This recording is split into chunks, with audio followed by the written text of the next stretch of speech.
Donald Trump has never been weaker politically, and Republicans in the House just made that even worse because the entire Trump presidency has been about centralizing power and using it to carry out his two main goals, which is to attack and prosecute his political opponents and enrich himself. And more than any way else, Donald Trump has used tariffs to do both of those things. But Republicans in the House, 3 Republicans in the House, just made the politically impotent Donald Trump even weaker and more humiliated with a move that has him going crazy. But it is not the only example of how Donald Trump and Mike Johnson both look very, very weak tonight. And one of those, before we get into House Republicans revolting, is really upsetting Donald Trump because it takes away his ability to threaten and abuse his power. And that is because Democrats, once again, have won in court. It's where I want to start before we get to the House, because it's going to put a smile on your face. Trump humiliated after push to punish his enemies fail. The Trump administration's attempt to punish 6 Democratic lawmakers for urging members of the military and intelligence community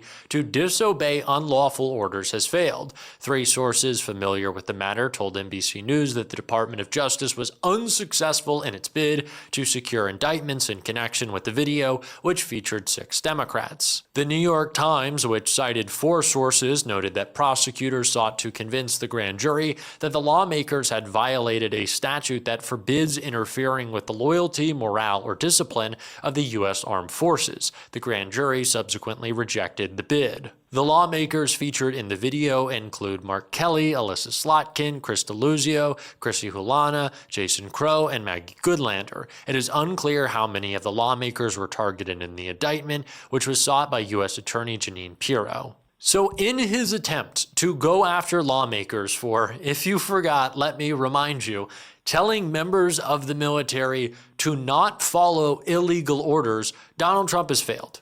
Donald Trump has failed miserably. And these are the same lawmakers that he threatened to hang, to put on military trial. Mark Kelly had title stripped by Pete Kegbreath, which is like just the most humiliating thing in the world. Pete thinking that he has any standing over Mark Kelly. The man's an astronaut and an American hero. Shut the fuck up, Pete. No one really cares what you have to say. But it's another moment in a couple in a row, really more than a couple, in which Donald Trump has just proven out that his threats, they kind of fall on deaf ears.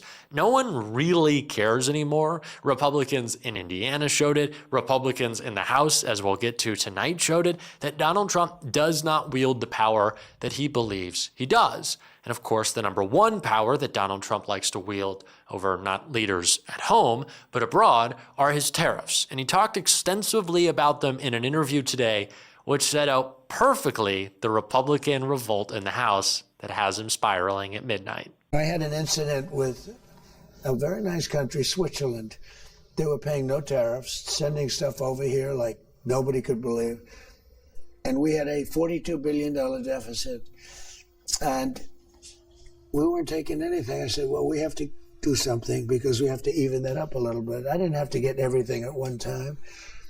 So I put on a 30% tariff, which is very low. Still, we were having a big deficit, but it was half the deficit. Then I got an emergency call from, I believe, the Prime Minister of Switzerland, and she was very aggressive, but nice, but very aggressive. Sir, we are a small country. We can't do this. We can't do this. I couldn't get her off the phone. We are a small country. I said, you may be a small country, but we have a $42 billion deficit with you. No, we are a small country. Again and again and again, I couldn't get her off the phone. So it was at 30%. And I didn't really like the way she talked to us. And so instead of giving her a reduction, I raised it to 39%. Let us be very clear that before the Supreme Court, it's been argued that Donald Trump is carrying out some, national security mission and that the tariffs aren't, illogical, ridiculous, very self-centered moves by Trump, but they're strategic and they're meaningful. He's blatantly admitting that that's not true. Donald Trump uses tariffs to operate like a mob boss. He does not care about the impact. He does not care about the effect. And he should, considering economic data only gets worse and worse for Trump. I feel like every day somehow we're referencing 2008 and 2009. And while I was I was 6 years old. I think I understand that those were not great economic times for America. So yeah, it's not looking great for Donald Trump, which is why, in a rare move, Republicans stepped up in the House and have set Democrats up to end Donald Trump's tariffs entirely. GOP Revolt sinks effort to block votes on Trump's tariffs. House Speaker Mike Johnson's bid to block future votes on Donald Trump's tariffs failed Tuesday after an internal GOP revolt. 3 lawmakers, Thomas Massie, Kevin Kiley, and Don Bacon, all Republicans, joined Democrats to defeat a key procedural measure, 217 to 214. That gives Democrats the opportunity to force a vote as soon as this week on a resolution disapproving of the president's 25% duties on Canadian goods. House Republican leadership spent most of Tuesday whipping votes after a small group of tariff-skeptic Republicans, led by Massey and Kiley, pushed back against the procedural maneuver which would keep the House from voting on resolutions disapproving of Trump's tariffs through July. A previous GOP measure blocking tariff votes expired on January 31st. Tuesday's defeat appears to end a nearly year-long effort by Republican leadership to shield its members from politically difficult votes on tariffs as voters and business tire from the uncertainty fomented by Trump's favorite geopolitical tool. I think that last line, when we consider Donald Trump and Mike Johnson's political weakness, might be the most important. Johnson, as we discussed earlier today, has been blocking for a year votes to stop Donald Trump's tariffs on Canada, on Mexico, on Argentina, on European countries, the countries all across the world. He has blocked those votes from coming to the floor, blocked an up or down vote on Donald Trump's tariffs. Tariffs that are costing the average American, what, $3,500 a month, which have wiped out jobs, decimated our economy, moved important trade from Canada and the United States to Canada and China, or Canada and the EU. Donald Trump has permanently altered markets in the United States on a whim because he gets all poopy pantsed. And now, Republicans, knowing how unpopular that is and how clearly that is in the mind of Americans, this is not some abstract concept anymore in which Donald Trump can say China pays the tariffs. People know what they are, and they know they raise prices on them. That is settled in. I wish it had, and people had listened to Kamala Harris, but here we are. The worst thing for Trump isn't just that the tariffs will be blocked. This is likely what's going to happen. But because Republicans are going to have to give that up or down vote. Now, if you're a Republican like Mike Lawler and you're in a difficult district, you kind of think to yourself, well, shit, if I vote to keep Trump's tariffs, people are going to be pissed. That is an ad waiting to be run. You know what's making your life more expensive? Yeah, those tariffs. Mike Lawler gave the full endorsement. But also at the same time, if you're a Republican in a difficult seat and you have to go against Donald Trump, there's the possibility that he lashes out at you. And even if he doesn't, it just makes him look so weak, which is so bad for Trump. More Republicans defecting, more Republicans showing his impotence. That is what Donald Trump has to look forward to. More of these votes because Mike Johnson has lost control of the House. He doesn't have a majority anymore. He's got a majority. You kind of know what I'm saying when I say the word, but it doesn't actually land. And that's Mike Johnson's majority. It doesn't actually work in practice. And that is a sad reality for the saddest little man in Washington. And that is the state of Donald Trump's economy. I think Bernie Sanders perfectly broke down right here. Well, Chris, as I understand it, the billionaire class has seen, since Trump's second term began, an increase in their wealth by over $1 trillion. Elon Musk himself is moving closer and closer to being a trillionaire. So the guys the billionaires who sat behind Trump at his inauguration, yeah, the economy is the best ever for them. But for the average working person, not quite the case. And I know that one thing that I've been hearing a lot from Trump's people, they've been, very bullish on AI.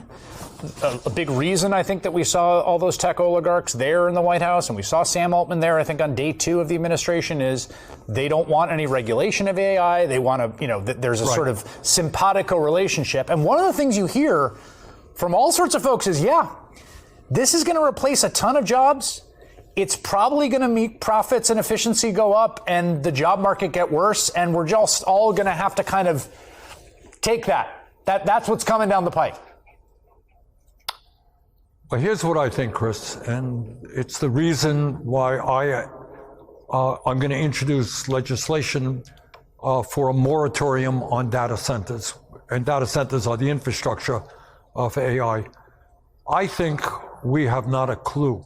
We are totally unprepared for what is coming. And what is coming, I think, as you've just indicated, it is not just robots. Bezos at Amazon talking about replacing 400,000 workers, and other companies doing similar things. It is impacting entry-level jobs for college graduates. There is no profession out there that it's not going to be hit. So I think you're going to see massive job loss. And I think also what you are seeing now is literally a cognitive decline among young people in this country. Their attention spans are worse, significantly worse. I worry very much what used to be science fiction, that the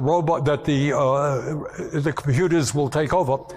There is now a legitimate fear that artificial general intelligence will not only become smarter than human beings, they'll be able to communicate with each other independent of humanity and the implications of that. A disaster.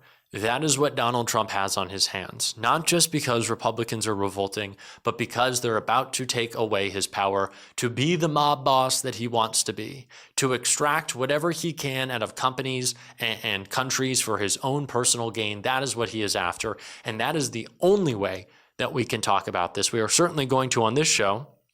I think you know what I'm about to say. We're also going to on Shift, the new channel we just launched, because we do have to shift to the left, preferably, our politics and our conversation online in the media. So please do go subscribe to Shift down below or right here. And you can click this little box that I'm pointing to go watch a new Shift video. Please do. It's a great way to support the show. Y'all, we're going to keep on fighting. I can tell you I am exhausted, but I am young enough to do this work, so I will keep on doing it because someone needs to. And fucking, you better believe me, it's going to be me. We do need to shift our politics. We do need to shift our media. We do need to shift the online algorithms. I'm going to make sure it happens. I'm never going to sleep, but we're going to keep on fighting. We're not going to let them silence us. And until next time, y'all, I'll see you soon.